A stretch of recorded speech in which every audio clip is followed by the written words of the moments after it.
Chapter 1. A regular day for a reckless teen. The sun in San Diego blazed overhead as the school bell rang out across the wide concrete campus of Roosevelt High. Students streamed out in pairs and groups, some heading toward buses, others toward the line of parked cars. But Ethan Sullivan was nowhere near them. Instead, he leaned against the back wall of a convenience store 2 blocks away, one foot propped up, earbuds in, hoodie pulled low over his face. A half-empty can of soda rested on the ground next to him, and his phone buzzed silently in his pocket with messages he chose to ignore. "Ethan, you skipping again?" a voice called out. He looked up lazily. It was Trent, his classmate, clutching a skateboard under one arm. "Yeah," Ethan replied with a smirk. "What's the point of going in when the test's already failed itself?" Trent chuckled, then wandered off down the sidewalk. Ethan stayed, scrolling through his phone, numbing his mind with videos, memes, anything to drown out the echo of his father's voice from that morning. "Ethan, this is your last chance. You need to focus. You have one more semester to turn this around." "You say that every time," Ethan had muttered back. His father, David Sullivan, a retired math teacher, had always been patient, but lately, his voice had grown hoarse with disappointment. His mother, Margaret, a nurse who worked long night shifts, had stopped asking where he was going.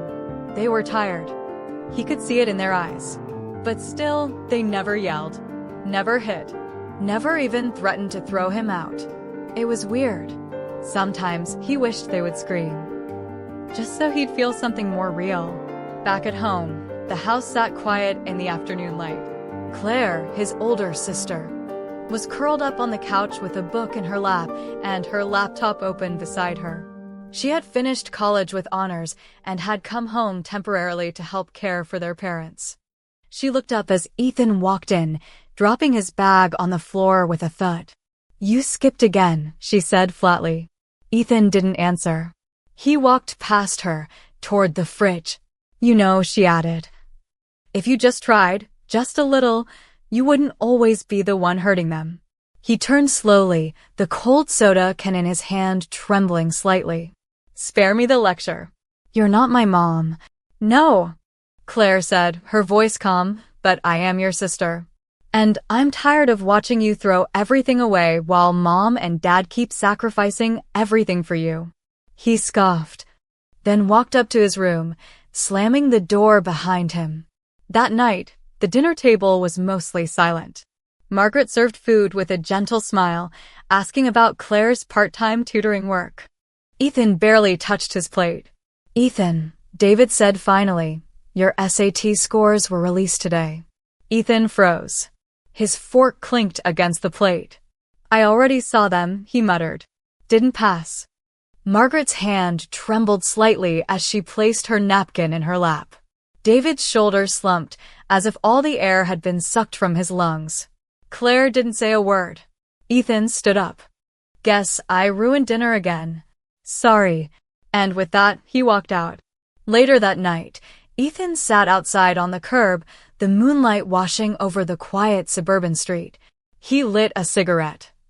But it didn't calm his nerves the way it used to. For some reason, his chest hurt, not from fear of failure, but from something else. Guilt? Maybe. From his bedroom window above, Claire watched him. She didn't say anything, didn't scold him again. Just closed the curtain quietly and went back to her book. Back inside, David sat in his study, holding Ethan's test results. His eyes scanned the numbers, the letters, the red ink. A quiet sigh escaped him. "I don't know what more we can do," he said. Margaret walked in, wrapping a shawl around her shoulders. Her voice was soft. "We keep loving him, just like we always have." David looked up. "Even if he doesn't turn around?" "Especially then," she whispered. Neither of them noticed Claire standing just outside the doorway, her eyes moist, her lips pressed tightly together. And outside, Ethan stared up at the sky, wondering why.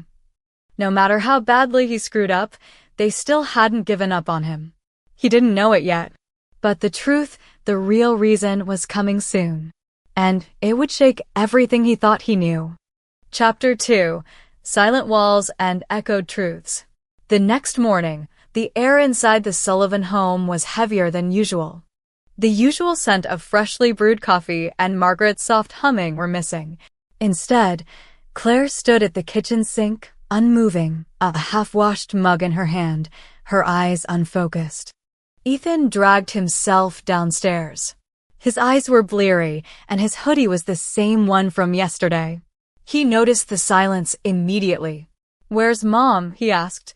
Claire turned to him, lips thin. "She took Dad to the hospital this morning." Ethan's body stiffened. "Why? What happened?"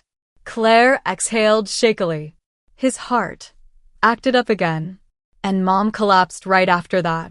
Exhaustion, the doctor said. Ethan didn't say a word. His brain stalled for a moment, unable to process the image of his usually calm and composed parents needing medical attention.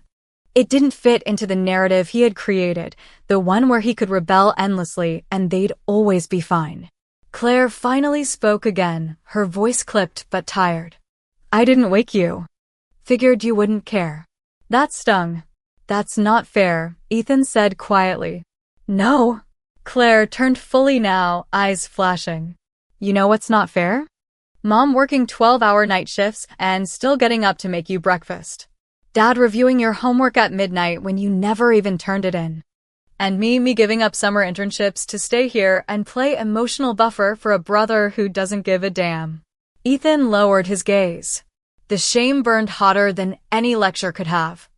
"I'll go see them," he mumbled, grabbing his phone and keys. The halls of St. Joseph's Medical Center smelled of antiseptic and artificial calm. Ethan asked for the room number. His voice barely audible. "Room 214. He walked in, heart pounding. The sight startled him, David lying in a hospital bed, and 4 in his arm, eyes closed. Margaret sat beside him. Thinner than he remembered, her head nodding as she drifted into a nap. Ethan froze. The scene looked fragile, like glass on the edge of a shelf. He took a step back, unsure whether to enter or run. Then he heard voices from just outside the room. Claire. And his parents' doctor. "She's exhausted," the doctor was saying. "And David's heart is not in critical condition. But the stress levels are dangerously high. Emotionally, he's not coping well." "I know," Claire said softly. They've been trying to hold it together, mostly for Ethan. Ethan pressed his back to the wall, hidden behind the hallway corner. His throat tightened. "He's not even their biological child," the doctor added, voice lowering. "But they treat him as if he's their own. Sometimes I think, even more." "I know," Claire said again. "They adopted him when I was 6. After they lost my baby brother, Michael." Ethan never knew. Ethan blinked. The air left his lungs. "Not their biological child? They adopted me? I'm not their son?" The hallway spun slightly. His hands trembled. He wanted to step out, to ask, to scream. But no words came. Instead, he leaned against the wall, silently unraveling. Suddenly, moments from the past flashed through his mind like a broken projector. His 8th birthday. When he pushed Claire into the cake, and his dad still hugged him first. The time he broke the neighbor's window and his mom paid for it, saying softly, "You'll learn." The family camping trip where Claire wanted to go hiking, but they skipped it because Ethan had a stomachache. All those times they chose him. He thought they were just spoiling the younger kid.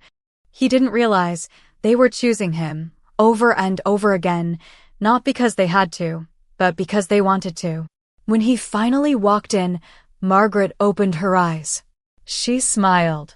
"Ethan," she whispered. "You came." He struggled to speak. His throat was tight. "I'm sorry, Mom." She tilted her head, confused. "For what?" He shook his head slowly, eyes glossy. "For everything. I didn't know. About Michael. About me." Her expression didn't change much. She just reached out and took his hand. We never wanted you to know that way, she said gently. To us, you are our son. Always have been. David stirred and opened his eyes. Ethan? I'm here, Ethan said, stepping closer to the bed. And I'm going to change. I swear. I'm going to be better. There was silence. Then, softly, David chuckled. About time, he said.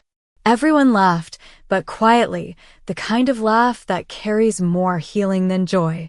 That night, Ethan sat on a bench outside the hospital. Claire sat beside him, sipping coffee. You hate me? He asked. Claire didn't answer at first. I hated you, she finally said. A long time ago. For how much Mom and Dad gave you.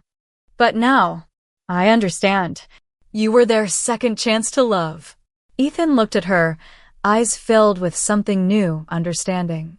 I want to be worthy of that love, he said. Claire nodded. Then prove it. Chapter 3. The Weight of a Promise. The early morning light bled through the blinds in Ethan's room. For once, he didn't pull the covers over his head or check his phone for meaningless notifications.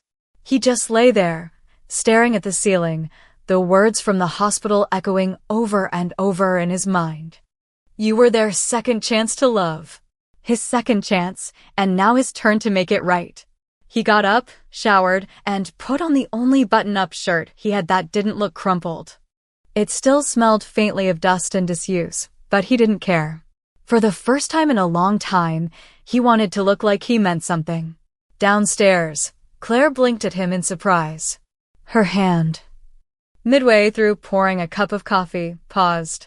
You look. She hesitated, presentable. Ethan smirked. Don't get used to it. He grabbed a piece of toast and sat across from her at the kitchen table. Can I ask you something? He said. Claire nodded. Why didn't you ever tell me I was adopted? She looked at him for a long moment before replying. Because you weren't just adopted. You were loved. Deeply. And they didn't want you to feel less than, not for a second. But you did. Claire shrugged, looking away. I was a kid. I was jealous. But over time, I saw it for what it was. They didn't love me less. They just needed you more. Her honesty hit harder than any scolding ever could. I'm sorry, Ethan whispered. For all the years I acted like nothing mattered. Claire gave him a small smile. Then make it matter now. That afternoon, Ethan stood outside the local community education center. His heart pounded like it had a mind of its own. The banner above the door read, GED enrollment and academic support for those who want a second chance. He stepped inside. The woman at the front desk smiled. Hi there. You looking to enroll? Ethan hesitated. Yeah, I think so. She handed him a clipboard. What's your name? Ethan Sullivan. Age? 18. She smiled again. You're in the perfect place. The enrollment form felt heavier than it should have. Each box he ticked felt like another layer of denial being peeled off. No, he wasn't going to college this fall. No, he didn't have a diploma. Yes, he was ready to start again. The first GED class was nothing like high school. The room was filled with people of all ages, single moms, ex-convicts, dropouts like him. Nobody cared what shoes he wore or whether he was cool. Their teacher, Mr. Whitmore, was a kind-eyed man in his 50s who treated each student like they were capable of greatness, even if they were still trying to remember how to divide fractions.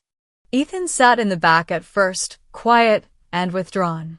But when Mr. Whitmore asked for a volunteer to solve a word problem on the board, something strange happened. Ethan raised his hand. He didn't know why. Maybe it was instinct. Maybe it was his dad's old voice in his head, explaining equations late at night. He walked to the board, picked up the marker, and solved it. Correct. Mr. Whitmore said with a nod. Nice job, Ethan. That small sentence landed harder than any praise he'd heard in years. He sat back down, trying not to show the smile tugging at the corner of his lips. That night, back home, Ethan opened the old wooden drawer in his father's study. He was searching for a pen when he found it. An envelope, yellowed at the edges, with his name written in careful cursive. He hesitated. Then he opened it. Dear Ethan, we don't know what kind of person you'll grow up to be. Maybe a doctor. Maybe an artist. Maybe you'll struggle. Maybe you'll soar. But know this. You are wanted. You are chosen. We didn't get you by chance. We got you by choice. We lost a child before you came. And our hearts were hollow. You filled the emptiness, not by replacing him, but by being yourself. You are not our second anything. You are our son. Love always. Mom and Dad. Ethan's hands trembled. His chest felt tight, but not in a painful way. It was something else, something raw, cracking open. Tears fell silently onto the paper. He pressed it to his chest and whispered, I'll make you proud. I swear. Chapter 4. Turning pages, one at a time. Mornings at the Sullivan house were beginning to feel different. There was no longer the sound of Ethan stomping out the door in frustration or slamming his bedroom shut at 2 a.m. Instead, there was the subtle clink of a spoon in a cereal bowl. The scratch of a pencil against paper, the quiet hum of effort being made. Claire noticed first. She stood at the kitchen counter one morning, sipping coffee, watching her brother hunched over a thick GED workbook, his brows furrowed in concentration. You're awake before 9, she teased. Time zones, Ethan muttered, eyes still on his book. My brain thinks it's in New York. She smirked. You know that's 3 hours ahead, right? He looked up, grinning. Exactly. I'm in the future now. Every few days, Ethan made the trip back to St. Joseph's. David had been discharged, but his follow-up appointments were frequent. Margaret still looked tired, but a new glow had settled into her cheeks whenever Ethan entered the room. Did you eat? She'd ask the second she saw him. Did you rest? He'd fire back. It had become their ritual, checking on each other like mirrors, both trying to prove the other was doing better. David, meanwhile, stayed mostly quiet. But when Ethan helped him walk from the car to the living room, or refilled his water without being asked, the older man would rest his hand briefly on Ethan's shoulder, small, grounding gestures that spoke volumes. One evening, Claire sat across from Ethan at the dining table. She was helping him review algebra, her voice calm and patient. Okay, so if you isolate X here... Wait, Ethan interrupted, rubbing his eyes. This equation makes no sense. Because you're trying to solve it like it's a fight, she said. It's not. Math is just a puzzle. You don't punch a puzzle. You listen to it. He gave her a dry look. You've been hanging around Dad too long. She chuckled. Guilty. They kept working.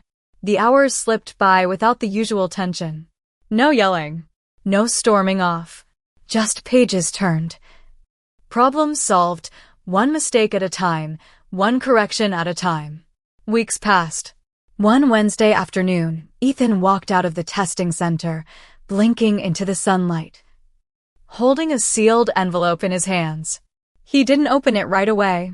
Instead, he drove home in silence, the radio off, his fingers tapping nervously on the steering wheel at every red light. Margaret was folding laundry in the living room when he got back. Claire was tutoring a student on Zoom in her room. He stood in the doorway. Mom? She turned. Yes, honey. He held up the envelope. She gasped. That's... He nodded. It's the results. Together, they sat on the couch. His fingers fumbled as he tore the paper. Margaret rested her hand over his, studying them. And there it was. Passed. He read it again, just to be sure. Margaret gasped. Then she laughed, her arms wrapping around his neck. You did it, Ethan. You really did it. Claire ran down the stairs, hearing the commotion. What happened?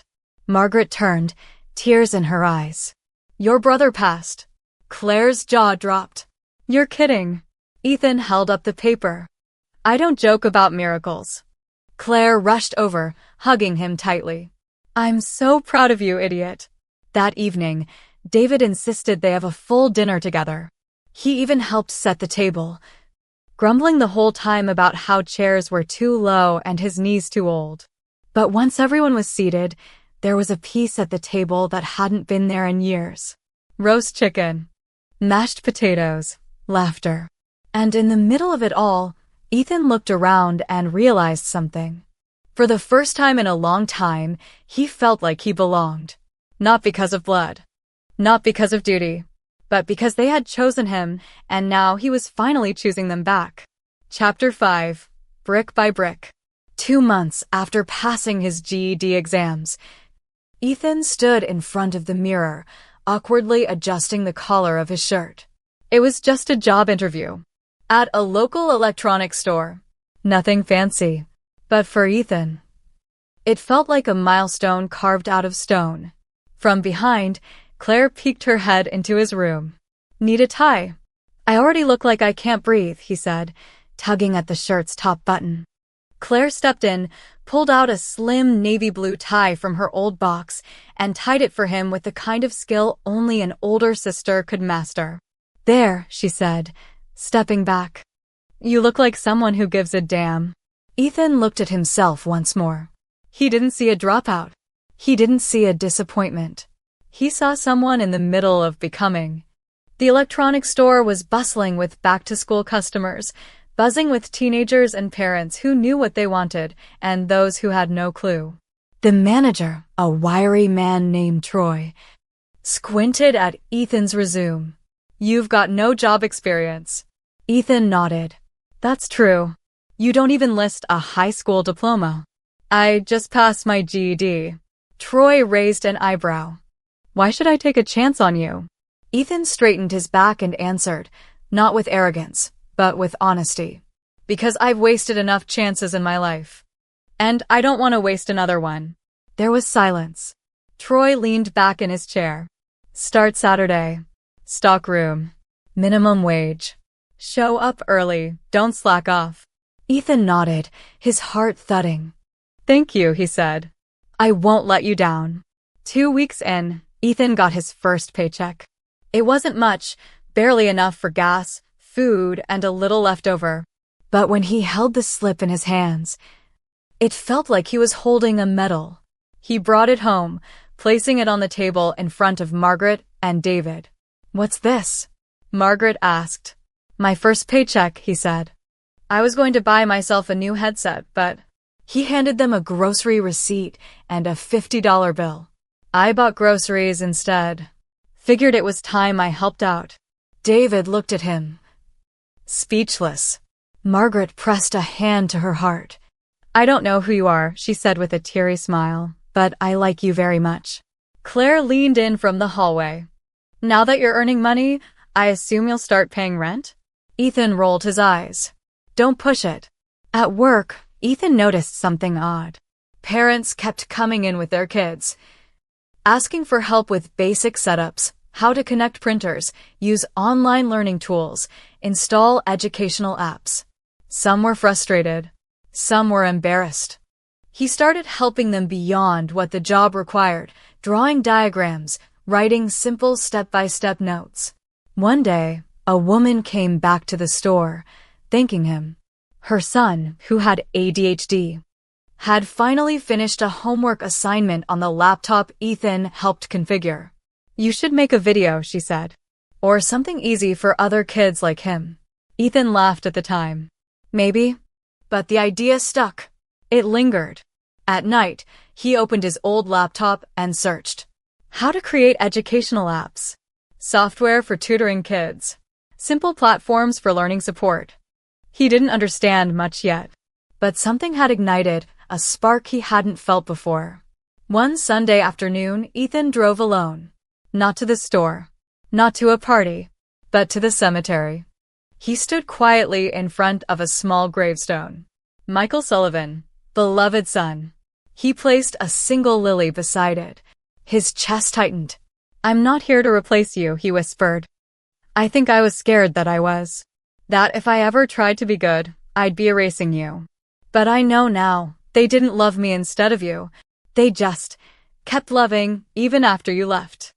The breeze picked up, rustling the leaves in the trees above. I'll carry your name with honor, Ethan added. I promise.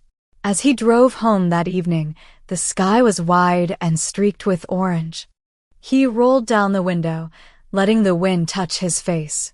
No music, no noise, just the quiet sound of someone becoming a man. Chapter 6, Code, Coffee, and Crashing Dreams. The old laptop Ethan used made a low humming sound every time it booted up, like an exhausted teacher groaning before class. Still, it worked.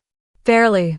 It was 11:49 p.m., and Ethan sat cross-legged on his bedroom floor, surrounded by notebooks, coffee mugs, and printed tutorials he barely understood. On the screen, a YouTube video titled "Build Your First Educational App in Python" played for the third time. Why does everything have to be in a language that sounds like math and magic? He muttered to himself. Still, he rewound the video again and again, because something inside him refused to quit this time. The next morning, after his shift at the electronics store, Ethan drove to the city library. The free Wi-Fi was faster than at home, and the study rooms were blessedly silent. He checked out 3 books. Python for Beginners, Intro to UX Design, Teaching Kids with Learning Disabilities. The librarian gave him a curious look. You building a robot? She asked. Ethan smiled. Not exactly. Just trying to build a future. She returned the smile warmly. Well, build it strong. That night, Claire knocked on his door. She never did that before, not during his years of sulking or skipping class. But now that he was trying, she noticed. She peeked in and saw the mess. Planning to invent time travel or just destroy your room? Ethan laughed tiredly. Neither. I'm learning to code. Claire stepped in, picked up one of his notebooks. Gamified learning for attention deficit kids. You came up with that? Ethan nodded. Remember that kid who thanked me at the store? His mom told me how hard school was for him. It stuck. Claire sat down on the edge of the bed. You're really doing this, huh? I don't know if I can build a full app, but I want to try. Even just one prototype. She nudged his shoulder. You've already built more than you know. 2 weeks later, Ethan hit a wall. He had poured hours into watching tutorials, writing test code, even sketching game mechanics for spelling and math challenges. But when he tried running his prototype, the screen went black. And stayed black. He stared at the error message on the screen. Memory overload. System not responding. His laptop whined once, then died. No booting. No screen. Just darkness. No, no, no, he whispered, panic crawling into his chest. Everything, all of his files, code drafts, diagrams, gone. He closed the lid slowly, like burying something he loved. At dinner, he was quieter than usual. Margaret noticed first. Everything all right? Sweetheart. He nodded without answering. David looked at him over his glasses. Sometimes the worst crashes teach us the cleanest reboots. Ethan blinked. How do you always know what to say? David smiled. It's a parent's curse. We know what our kids need long before they do. That night, Claire knocked again. This time she held a cardboard box. I was going to give you this for your birthday, she said, placing it on his desk. But I think you need it now. Inside was a used but sturdy laptop, sleek, clean, and more powerful than his last one. Ethan looked up, stunned. I can't. You can, she cut in. And you will. He stared at the screen as it came to life. The possibilities felt endless again. Then Claire added one more thing. I also sent your project idea to someone I met during college. He runs a small startup that builds education tools. If he likes it, who knows? Ethan didn't know whether to cry or laugh. So he just whispered, thank you. At 3:17 a.m., the code finally worked. A simple screen popped up. A cartoon dog barked and said, let's spell butterfly. Below it, a colorful drag-and-drop game appeared. It wasn't perfect. The sound glitched. The animation lagged. But it worked. And for Ethan, it was the first brick in a road he never thought he'd walk. He leaned back, smiling to himself, whispering the words he had once feared. I'm going to do this. All of it. Chapter 7. A Spark Catches Fire. A week after the prototype worked, Ethan stood in front of a small conference table in a co-working space downtown. The building smelled faintly of burnt coffee and ambition, glass walls, buzzing laptops, young professionals pacing with Bluetooth headsets. Claire stood beside him, offering quiet moral support. Across the table sat Raymond Park, the founder of Brightbridge EdTech, the startup Claire had reached out to. He looked younger than Ethan expected, maybe early 30s, with glasses slightly crooked and a pen constantly tapping in his hand. Ethan's laptop was plugged into the screen. His heart thudded like a drum in his chest. This is still rough, Ethan began, clearing his throat. It's not polished, but... Raymond held up a hand. Let me see it work. Ethan clicked the icon. The loading screen blinked. Cartoon dog. Bark. Let's spell butterfly. The game popped up. Raymond leaned in. Is this all original? Yes, Ethan said. I built it from scratch. I got the idea from real kids I met at work, students who get left behind because they need different ways to learn. I want to build tools for them. Raymond nodded slowly. You've got bugs. The interface needs work. But the concept is solid. Very solid. Ethan blinked. Wait, are you saying? I'm saying, Raymond interrupted with a grin, we want to help you build this. Ethan left the building feeling like he had just floated through it. Claire walked beside him, grinning ear to ear. They said they'll give you mentorship, resources, and even office space to develop your beta version, she recapped. You'll have access to real developers. Ethan couldn't believe it. A month ago, he was restocking printer ink and hoping customers didn't yell at him. Now, someone believed in him. I don't know how to act right now, he said, dazed. Act grateful, Claire teased. Then act busy. That night, Ethan gathered his family in the living room. David was reading the newspaper, Margaret knitting, Claire pretending not to smirk. Ethan stood, awkward and nervous. I have some news. Margaret dropped her yarn. What is it? Are you okay? I'm fine, Ethan said. Actually, better than fine. He told them everything about the prototype, the meeting with Raymond, the opportunity to build something real. At the end, David leaned back, arms folded, face unreadable. So he finally said, our dropout son is now an entrepreneur. Ethan opened his mouth to defend himself, then paused. Was that a joke? David smiled slowly. Margaret clapped her hands together. Oh, sweetheart. I'm so proud of you. Ethan felt the weight lift again. The pressure, the guilt, the years of mistakes, they didn't vanish, but they mattered less now. I still have a long way to go, he said. Good, David replied. The long road is the one worth walking. Over the next 2 months, Ethan spent almost every spare moment at Brightbridge's co-working space. He met mentors, sat in on brainstorming sessions, got roasted for his messy code, and loved every second of it. He worked on rebranding the app. The cartoon dog became a sleek sidekick named Buddy. The interface was cleaned up. New modules were added for reading and math basics.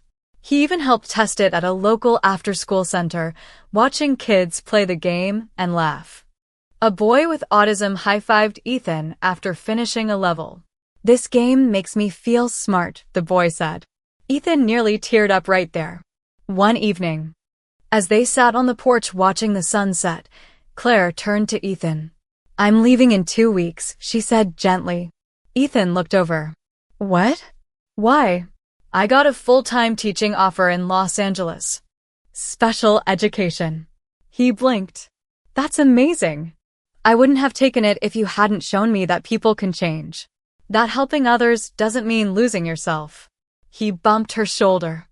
You're the one who helped me. She smiled. Well, let's just keep helping each other then. That night, Ethan sat in front of his laptop and updated the splash screen of his app. Below the cartoon dog and the friendly start button, he added one simple line. Built for every kid who ever felt left behind. And below it, in tiny, gray text, in honor of Michael. And for the family that never gave up on me. He clicked save. The screen glowed softly, and somewhere deep inside, Ethan finally felt, without hesitation, at home in his own story. Chapter 8. The First Test of Flight. The day Ethan launched the beta version of his educational app, the sky over San Diego was a bright, cloudless blue. At 8 a.m., he pressed publish from his laptop at Brightbridge's office, his finger trembling as if he were launching a rocket rather than a line of code. A small window popped up. Your app is now live. The screen blinked once. And just like that, BuddyLearn, a playful, gamified learning tool designed for students with attention challenges, was real. Alive. Accessible. Ethan leaned back in his chair. He didn't whoop or scream. He just exhaled. Within the first 48 hours, they had 162 downloads. Not viral. Not trending.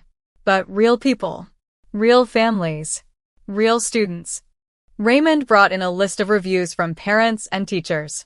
Some were glowing. My son never finishes anything. He finished BuddyLearn levels 1 through 3. Clean interface. My daughter actually asked to play the spelling dog game. Others were harsher. Laggy on older tablets. Too many colors. My child got overstimulated. Needs voice narration. Kids can't always read the instructions. Ethan read them all. The good made his chest rise. The bad made his hands itch with self-doubt. But Raymond clapped a hand on his shoulder. Welcome to the world, he said. You don't grow if no one points out what's broken. 1 week later, Brightbridge arranged to sit down with potential angel investors, retired educators, tech entrepreneurs, and local donors with a passion for edtech. It wasn't a pitch to raise millions. But it was Ethan's first time presenting in front of people who could help scale BuddyLearn across public schools and learning centers. He spent days preparing. Claire reviewed his slides over Zoom. David helped him tighten the math on user growth predictions. Margaret made him rehearse aloud to an empty chair. On the day of the meeting, Ethan stood in front of the boardroom's projector screen. His hands weren't trembling this time. This isn't just a game, he said clearly. It's a bridge. For every kid who was told they're too slow, too restless, or too distracted to learn, we're saying, no, you're just not being taught your way yet. He ended with a short clip, a boy in a wheelchair giggling while dragging letters into place with his chin-controlled mouse. The room was quiet. Then came the applause. One investor, a retired principal, wiped her eyes. This, she said, is what education should look like. That evening as Ethan walked out of the building, his phone buzzed. It was Margaret. Hi, Mom. Sweetheart, she said, voice glowing with pride. I just got off the phone with Mrs. Green from the local school board. She said they want to pilot your app in 3 classrooms next month. Ethan stopped walking. Wait, what? She saw your demo. Raymond must have sent it. She said the kids at Oak Ridge Elementary could really benefit. Ethan sat down on the curb, grinning like an idiot. Tell Dad, he said. He's right here. He's already dancing. In the background. Ethan heard David's unmistakable dry voice. It's more of a dignified shuffle, actually. Ethan laughed until tears ran down his face. The following weekend, Claire left for Los Angeles. Ethan drove her to the train station. Her suitcase was small, just enough for a new beginning. They stood on the platform, waiting in comfortable silence. Promise me something, she asked, breaking the stillness. Depends, he replied. When your company makes it big, and I'm teaching some tired classroom full of wild, beautiful, neurodivergent kids, promise me you'll still return my emails. He smiled. I'll put you on my VIP list.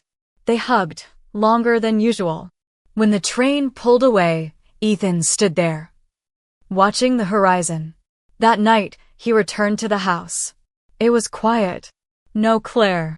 Just the soft sound of Margaret flipping through a photo album and David dozing in his chair. Ethan walked into the kitchen and saw a new note pinned on the fridge. No matter how high you fly, remember who built your wings. Mom. He stared at it for a moment, then walked to the table. With a pen, he scribbled beneath it. And who taught me how to use them? Ethan. BuddyLearn had just taken its first baby steps into the world. And Ethan Sullivan, once a directionless boy, once a name on a failed exam sheet, was now a young man with a mission. But the road ahead was still long. And the real test was yet to come. Chapter 9. Shadows of Blood. 6 weeks after the pilot program at Oak Ridge Elementary launched, BuddyLearn was gaining quiet but powerful traction. Local schools reached out. A small article in the San Diego Tribune praised Ethan as a self-taught innovator reimagining education for every kind of learner. The headline read, "From dropout to developer. The unlikely journey of Ethan Sullivan." Brightbridge saw a spike in inquiries from school districts statewide. And yet, amid all the excitement, Ethan felt unsettled. He couldn't explain it. Until one morning, he opened his inbox and found a short email with a subject line that stole his breath. Subject: My name is Laura. I'm your birth mother. Dear Ethan, I saw your name in the paper. I wasn't sure at first, but when I saw your photo, I knew. I've waited 18 years for a sign that you were okay. I never wanted to give you up. Please believe me. I don't want anything from you. Just a chance to talk. Even once. Even if it's just to say you're okay. I'm in San Diego. I've always been here. Waiting. With all my heart. Laura Martin. Ethan stared at the screen for a full minute. Then another. And another. The buzzing in his ears wouldn't stop. He didn't respond. Not yet. That evening, he sat in the backyard with David. The grill sizzled quietly between them as steaks cooked and the scent of rosemary drifted in the breeze. I need to ask you something, Ethan said. David didn't look up. You already did. Ethan blinked. What? The email, David said softly. From your birth mother. Ethan swallowed. How did you? We figured she might reach out one day. Once you had a name of your own. A story that made the news. Silence stretched between them. Did you know who she was? Ethan asked finally. David nodded. She was young. 17. Scared. She made a hard decision. But she loved you. And you still took me in. David finally looked at him. Ethan, love isn't a competition. It's a choice. Every day, your mom and I chose you. Ethan's eyes stung. Do I meet her? He asked. David took a slow breath. Only you can answer that. 3 days later, Ethan sat in a small cafe by the harbor. The sun shimmered on the water, but his hands were cold. A woman walked in. Tall, brown hair with flecks of silver. Nervous smile. Familiar eyes. Ethan? He nodded. Hi. Laura Martin sat across from him. She didn't reach for him. Didn't cry. She just looked, soaking him in like a painting she'd waited decades to see in a museum. You look just like your father, she said. I wouldn't know, Ethan replied, not unkindly. She winced. Then nodded. I don't want to rewrite the past, she said quickly. I wanted to see who you became. If you were safe. Happy? I wasn't, Ethan said honestly. Not always. I was angry. Lost. I didn't know why. Laura bit her lip. But I am now, he added. Because of the people who raised me. She nodded again. I'm glad. Truly. There was a pause. You know, she said quietly. I used to volunteer at Oak Ridge Elementary. The same one using your app. I helped run reading circles. Ethan blinked. That couldn't be coincidence. Maybe we were always meant to orbit the same places, she said. He looked at her, this stranger whose DNA ran in his veins, but whose presence felt like a whisper of a life that never was. I don't know what role you're supposed to play, he admitted. But I'm not angry. Not anymore. Laura's eyes filled. She nodded, lips trembling. That's more than I hoped for. That night, Ethan came home to find Margaret waiting at the table with 2 mugs of tea. You saw her, she said. He nodded. She didn't ask for anything, he said. She just wanted to see me. Margaret smiled. Then I'm glad. You're not mad. Margaret laughed softly. Sweetheart, you can't have too many people love you. That's not something I'll ever be afraid of. Ethan sat down, overwhelmed by the quiet grace in her voice. You're my mom, he whispered. Always, she said. And forever. A week later, Ethan added a new feature to BuddyLearn, Family Connect, a tool that allowed parents to track progress and celebrate milestones together, especially for kids in foster or adoptive families. On the welcome screen, a new message appeared. Families aren't just born. Some are built, chosen, or fought for. This app is dedicated to every child and every parent who never gave up. And as he watched a new wave of downloads begin to tick upward, Ethan realized something powerful. He was no longer building this for himself. He was building it for everyone who had ever asked, Am I enough? And now, finally, he had his answer. Chapter 10. The Weight of Success. 3 months after the launch of BuddyLearn, Ethan stood in front of a screen filled with data charts, growth reports, and user heat maps. The app had been adopted by 11 school districts across California, and a few national education blogs had picked up the story. There were over 40,000 users now. Teachers were emailing daily. Parents were calling BrightBridge with feedback and requests. And a new problem had emerged. They were running out of resources. Ethan looked around the startup's main room. Desks were crammed. People worked with headphones on. The coffee machine hissed constantly. What had started as a few part-time volunteers had grown into a small team of 10. And Ethan, once the dropout, was now the CEO of a growing educational technology startup. But the pressure was building fast. BrightBridge had helped launch him. But now they were nudging Ethan toward a more aggressive scale-up. New investors had appeared, offering real money. Not thousands. Millions. And with it came terms. You need to consider a freemium model, one of the venture capital reps said during a meeting. Free to install, but we can upsell add-ons. Premium features. Ads. That's how we maximize lifetime value per user. Ethan frowned. These are kids. Some of them can't afford a snack at school. You want me to charge them to learn to spell? Raymond, who had supported Ethan from day one, tried to stay neutral. We could offer district-level packages, he said gently. Charge schools, not families. Find a middle ground. But the investors weren't convinced. Ethan once said, This is your chance to build something global. Don't get stuck in emotional thinking.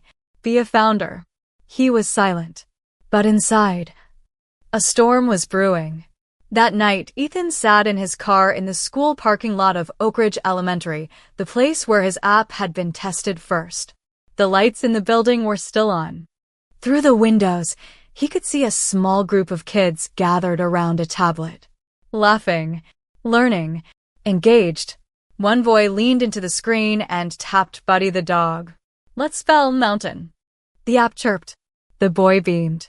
Ethan blinked hard, his eyes stinging. What happens when this kid taps the next level and it's locked behind a payment wall? He couldn't do it.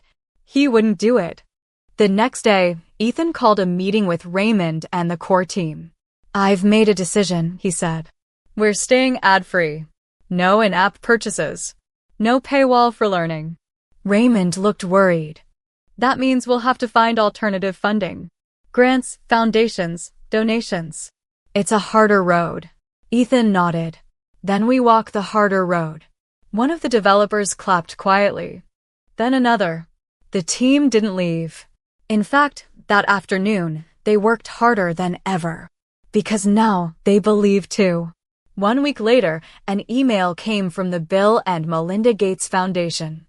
They had seen the local news coverage, read the case studies from Oak Ridge, downloaded the app. And now, they wanted to fund BuddyLearn with a 7-figure educational grant. No equity. No corporate strings. Just faith. Ethan sat stunned at his desk, rereading the words. We believe in education for everyone. And we believe in what you've built. His hands shook. Not from fear. From relief. From joy.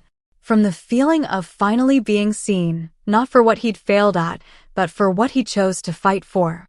That weekend, Ethan returned home. The Sullivan house was quiet, warm, filled with the scent of Margaret's apple pie cooling on the windowsill. Claire had come down from LA for the weekend. She brought her students letters. One read, I want to be like Ethan when I grow up.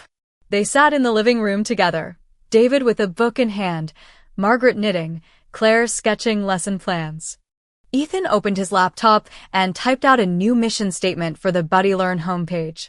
Our mission: to make every child feel seen, supported, and capable no matter where they come from or how they learn.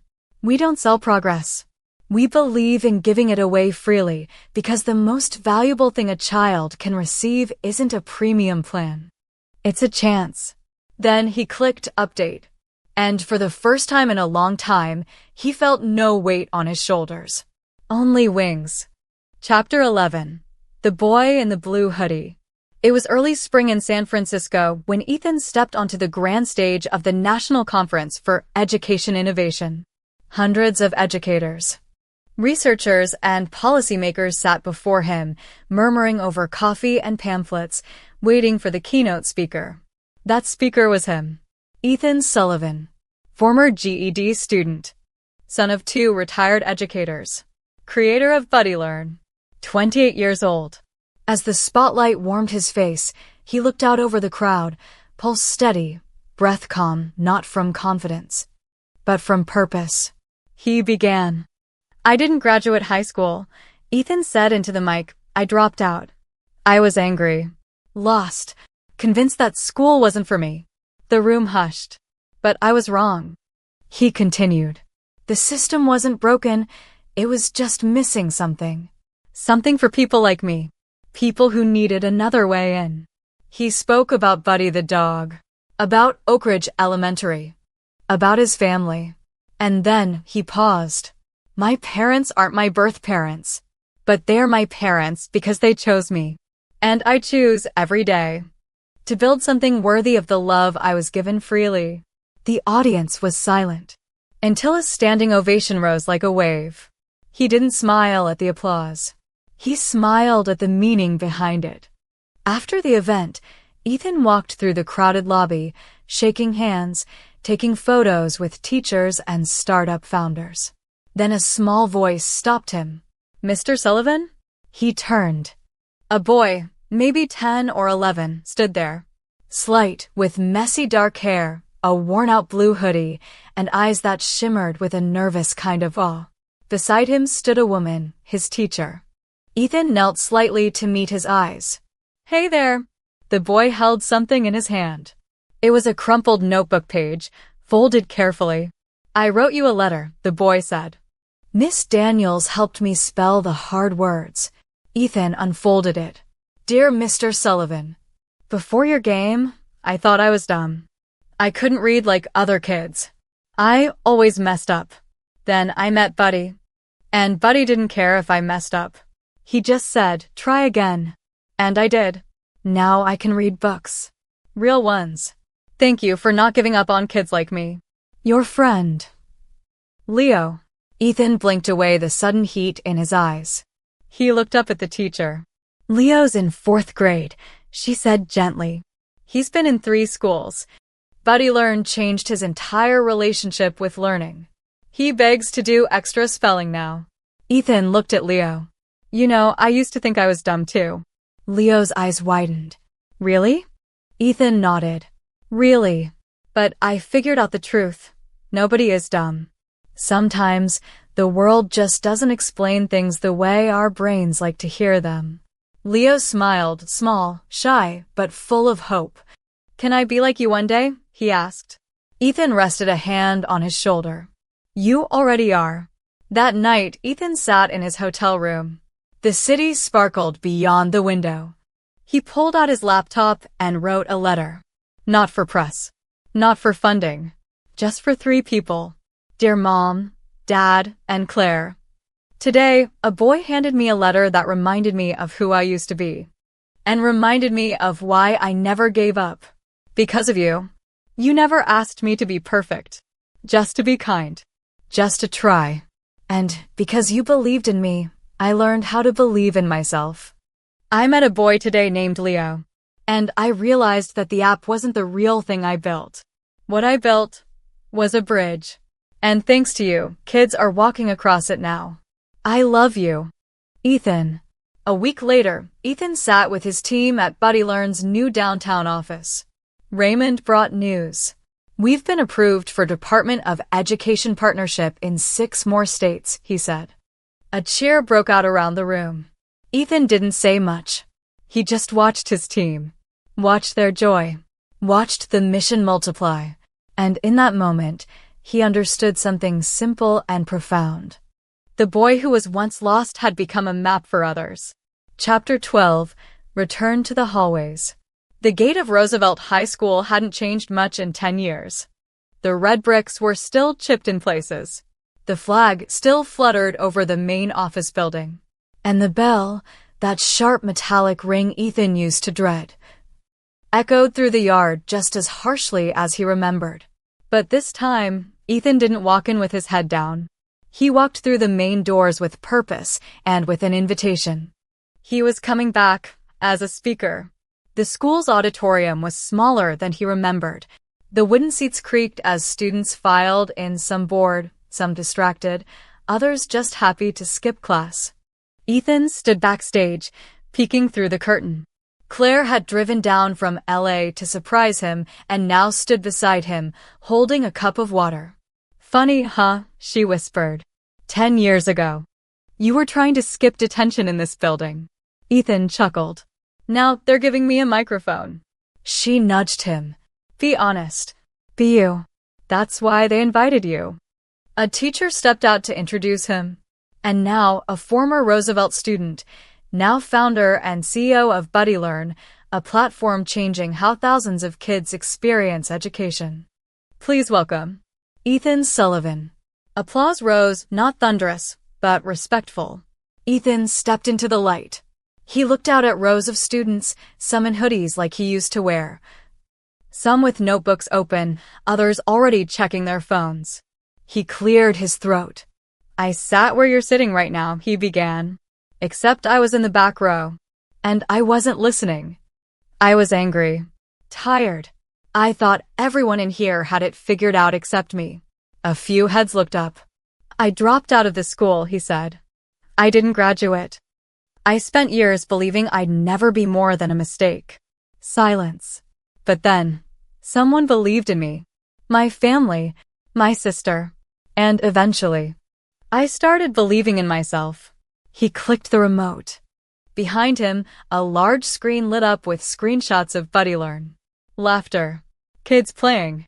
Progress bars filled with gold stars. I didn't build this because I was smart, Ethan said. I built it because I understood what it felt like to be left behind. A beat passed. Some of you sitting here think you'll never get out. That you're too far behind. That you're not enough. But let me tell you something. His voice softened. You are not your lowest test score. You are not the worst thing you've done. You are not broken. You're a story in progress. And you're allowed to write a better next chapter. When the assembly ended, a few students approached him. One asked about app development. Another just said thank you. But one boy, quiet, lanky, wearing headphones around his neck, waited until the crowd thinned out. You really didn't graduate? The boy asked. Ethan nodded. Not the first time. The boy looked away. They're threatening to expel me. Again. What's your name? Jamal. Jamal, Ethan said gently, if they do, that's not the end of your story. Just a messy chapter. What matters is what comes next. Jamal didn't say anything, but he nodded. Then he walked away.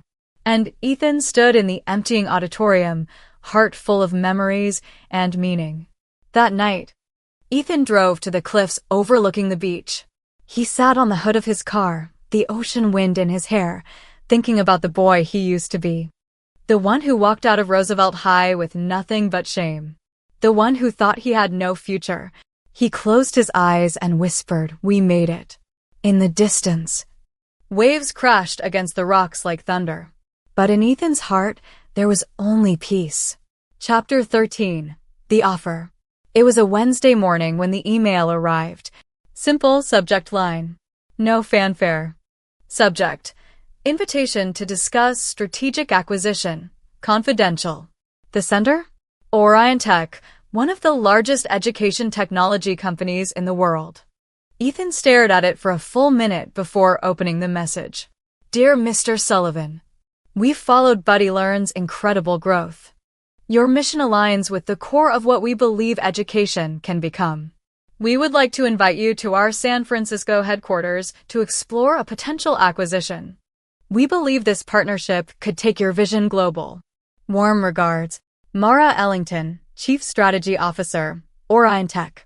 Underneath it all, just one line. Offer range, $45 to $60 million. Ethan sat back in his chair, blinking. $60 million. He told no one. Not yet. Instead, he went for a walk alone. It wasn't about the money. Not entirely. It was about what it meant. With that amount, he could retire his parents, pay for Claire's dream school, build labs, scholarships, clinics. He could change lives. But another voice inside him whispered, what happens to the app once it's no longer yours? Would Orion Tech keep it ad-free? Would they add paywalls, tracking, premium bundles? Would Leo still be able to spell butterfly on his mom's outdated tablet? The following Monday, Ethan flew to San Francisco. Orion Tech's campus looked like the future. Glass towers, lush green rooftops, autonomous shuttles gliding across cobblestone pathways. Everything was sleek, precise, powerful. Mara Ellington, poised and sharp, greeted him in a room with a wall-sized touchscreen and a skyline view. You've built something remarkable, she said, smiling. And we want to help you make it reach every corner of the world. They talked numbers, distribution, integration with their global platform. Then she said the line he feared. Of course, we'd want to align the product with our monetization model. Ethan's jaw tightened. You mean ads, subscriptions, locked features? She didn't flinch. We have a responsibility to our shareholders. But we'd offer you complete creative direction. Ethan stood, walking to the window. $60 million. He could build 10 new things. 100, but none of them would be Buddy Learn. That night, Ethan called David. Dad, he said quietly. What would you do with $60 million? David chuckled. I'd buy a new recliner and pay someone else to mow the lawn. Funny, Ethan muttered. There was a pause. But if you're asking what I think you're asking, David said more gently, then I'll say this. Son, don't trade what matters for what glitters. Ethan sighed. What if I never get this kind of offer again? David answered slowly. Then you still wake up proud of what's yours. And you keep building. That's worth more than someone else's paycheck. The next morning, Ethan walked back into Orion Tech's headquarters, wearing the same hoodie he once wore to GED night classes. Mara stood with a team of lawyers, smiling. I appreciate everything, Ethan said clearly, but I have to decline. Mara raised an eyebrow. You're sure? I didn't build Buddy Learn to flip it, Ethan replied. I built it because I once felt forgotten. And I promised myself no kid using it ever would. She said nothing for a moment, then nodded. You'll be hearing from us again, she said, voice respectful. Ethan smiled. Maybe, but next time. Bring me a partnership, not a price tag. That evening, Ethan returned to San Diego. Claire met him at the airport. Margaret had baked again. David had, in fact, bought a new recliner. And in his inbox, waiting quietly, was a letter. From a superintendent in Atlanta. We just piloted Buddy Learn in 3 Title I schools. Attendance is up. Test anxiety is down. You may not realize it yet, Mr. Sullivan, but you're changing the system from the inside out. Ethan read it 3 times. Then he whispered to himself with conviction. This is what wealth looks like. And he got back to work. Chapter 14. Applause and Unfinished Apologies. Fall swept into San Diego with crisp air and golden leaves spinning lazily across the sidewalks. The city buzzed with the news.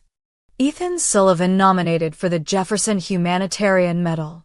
It was one of the highest civilian honors in the country, reserved for those who had significantly improved the lives of others through innovation, empathy, and action. When Claire saw the announcement, she burst into tears. When Margaret read it aloud in the living room, David pretended to grunt about another reason for the media to come knocking, but his eyes glistened behind his reading glasses. Ethan? He felt complicated. On the surface, he smiled through the interviews, sat for photos, recorded a heartfelt acceptance video, just in case. But something gnawed at him beneath the surface, a voice he hadn't heard in years, growing louder with every headline. You've inspired the country. But what about the people you hurt before you became this? He remembered a name, Louise Harper, his best friend in sophomore year. Until Ethan, spiraling, angry, careless, had betrayed him. He never apologized, never looked back. Until now. That night, Ethan searched Facebook. Louise wasn't hard to find. Same sharp jawline. Same serious eyes. But now with a calmness Ethan didn't remember. Louise was a teacher now. 6th grade. Oakland. Ethan stared at the screen. Then wrote, Hey Louise. It's Ethan Sullivan. I'm not sure if you want to hear from me. I'm not writing to defend anything. I just want to say I'm sorry for what I did, for who I was. If you ever want to talk, I'll come to you. He didn't expect a reply, but the next morning it was there. Meet me this weekend. 3 p.m. Jackson Elementary, room 12. Ethan arrived early. The classroom was quiet. Walls filled with student drawings. Paper butterflies hung from the ceiling. Louise walked in, holding a coffee. He didn't smile, didn't frown. Still hate mornings? He asked dryly. Ethan laughed once. Yeah, some things don't change. They sat across from each other in small chairs made for 11-year-olds. Louise spoke first. You were a mess back then. Ethan nodded. I was angry at everything. I thought pushing people away made me strong. You didn't just push, Louise said calmly. You humiliated me in front of people I cared about. You turned our friends against me. And I never understood why. Ethan's throat burned. I was jealous of you, he said. Of how you seemed to belong. I couldn't stand that someone could be kind and respected and happy. So I tried to break it. Silence. Then Louise asked, Are you really sorry? I wake up some mornings, Ethan whispered, and you're the reason I can't breathe right away. Louise studied him for a long time. Then, he offered his hand. I accept your apology. Ethan took it, gratefully, painfully. Like reaching back through time and pulling the broken part of himself home. A week later, at the awards ceremony in Washington, D.C., Ethan stood before a packed auditorium of leaders, educators, and national figures. He held the Jefferson Medal in his hands. Gold. Heavy. Shining. But in his acceptance speech, he said, This medal doesn't belong to me alone. It belongs to every person who forgave the boy I used to be. To my parents who gave me a family. To my sister who walked beside me even when I was lost. To my friend Louise, who looked me in the eye after a decade and chose grace. And to every child using Buddy Learn, who doesn't yet know that they're already worthy of joy, of progress, of love. You don't need a medal to matter. You just need someone who believes in you. I had that. And I became someone who could believe in others. The audience rose. But Ethan only looked out and smiled, not at the applause, but at the rows of kids in the front who'd come from schools around the country. They were the legacy. They were the award. Chapter 15. The Question of Becoming. After the ceremony in D.C., Ethan returned to San Diego to find the house quieter than usual. Claire had returned to Los Angeles. Margaret was out volunteering. David had fallen asleep mid-chapter in his recliner, glasses crooked, book resting on his chest. Ethan stood in the doorway and watched his father breathe peacefully. For a fleeting moment, he imagined a small child curled up in that chair, his child, listening to a story. That image lingered longer than expected. It startled him. Later that week, Ethan drove up to Los Angeles to visit Claire. They met in a small bookstore cafe near her school. Over coffee, he said it out loud for the first time. "I've been thinking about becoming a dad." Claire looked up slowly. "You?" He chuckled nervously. "Shocking, right?" "No," she said softly. "Not shocking. Just big." He nodded, his fingers wrapped tightly around his cup. "There's someone I've been seeing. Her name's Riley. She's smart, grounded. Works in behavioral therapy for kids." Claire smiled. "Let me guess. You met her during a school visit." "Guilty." He grinned. "She challenged one of Buddy's reading modules. Said it was too reward-based. Sounds like love," Claire teased. But then Ethan grew quiet. "Claire, what if I don't know how to be a dad? What if I mess them up?" She leaned across the table, her voice calm and steady. "Ethan, you've already been a parent to hundreds of kids through that app. You just don't tuck them in at night. But that's different." "No, it's not," she cut in gently. "You give them safety, encouragement. You show up. That's what a good parent does. You show up." That weekend, Ethan invited Riley over for dinner at his parents' house. Margaret made pot roast. David insisted on using the fancy plates. Over dessert, Riley stepped out to take a call from a student's family. Margaret leaned in. "She's wonderful, Ethan." "She is," he said. "And she's patient with me, even when I get scared." Margaret reached across the table and placed a hand over his. "Then tell her the truth. Fear is part of love, but so is courage." Later that night, Ethan and Riley sat on the back porch, wrapped in a blanket, sipping tea. "I saw a little girl today," Riley said. Nonverbal. But when Buddy popped up, she smiled and touched the screen. It was the first time her teacher saw her engage with anything all week. Ethan's heart swelled. "That's why I built him." She looked at him, studying his face. "What's going on with you?" she asked softly. He hesitated, then whispered, "I want to be a father someday. But I'm afraid of what I might pass down, of what I might fail to be." Riley leaned her head on his shoulder. "We all have ghosts," she said. "But you don't scare me. And one day, you're going to be someone's hero long before they know what a flaw even means." He closed his eyes, and in the silence, a deep, steady peace settled in his chest. The next morning, Ethan woke early. He sat in his office, sunlight pouring through the window. And he began to write not code, not a press release, not an email. A letter. To my future child. "I don't know your name yet. I don't know if you'll like dinosaurs or space or quiet corners. But I already know one thing. I love you. I've made mistakes. I've carried shame. I've run from things I didn't understand. But I've also learned, healed, and stood back up. And if I can teach you anything, it'll be this. You don't have to be perfect. Just present. Just kind. Just trying. And I'll be right here. Every step. Every stumble. Every spelling test. Every storm. You are already enough. Dad." He folded it gently, placed it in a drawer. "Not for now, but for someday." Chapter 16. Full Circle. 10 years after the day he pressed publish on the very first version of BuddyLearn, Ethan stood on stage once again. But this time, it wasn't a tech conference.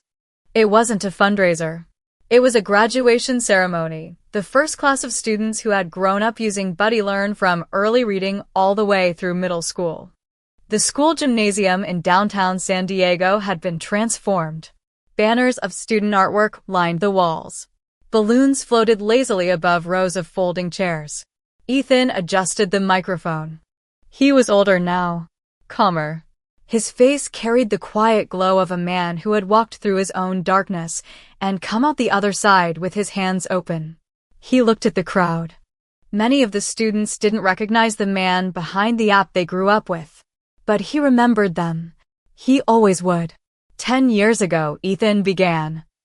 I built something simple, a cartoon dog with a few spelling games. It wasn't perfect. It crashed a lot. It had typos. But it had heart. Laughter rippled across the crowd.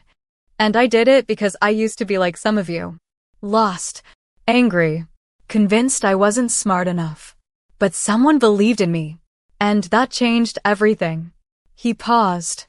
I didn't come here today to be celebrated. I came to say thank you. Because every time one of you clicked, try again, I felt like I got a second chance, too. He stepped away from the mic as the room filled with applause, not thunderous, but warm. Human. Real. After the ceremony, as the crowd thinned, a teenage girl with curly hair and bright eyes approached him. Mr. Sullivan? He turned. I just wanted to say thank you. Buddy helped me learn how to read when I couldn't even spell my name right. I'm going to be a teacher now. Like the ones who never gave up on me. Ethan smiled gently. Then promise me something. What? Never let a kid believe they're broken. Not even for a second. She nodded, and before walking away, she handed him something, a letter. He unfolded it later that night, sitting in his office at home. It was one of the earliest Buddy learned feedback letters. The girl had saved it for years. Thank you for building this. When I went spelling bees now, I think of you. Ethan laughed softly, then cried. That evening, he walked to the hill near his childhood home, the one where he used to sit and look at the stars when life felt too heavy. He brought someone with him, a toddler with wide, curious eyes and a trail of cookie crumbs on his hoodie. Look up, Ethan whispered. That's Orion. And that one? That's the North Star. It helps travelers find their way. The child leaned into his side. Like you did, Daddy? Ethan swallowed hard. Yeah, he said. Like I did. And as he held his son close, he understood. This wasn't the end of his story. It was a new beginning, one written not in regret or ambition, but in quiet devotion. In the soft, steady love of a man who once felt like a mistake, and chose to become a lighthouse.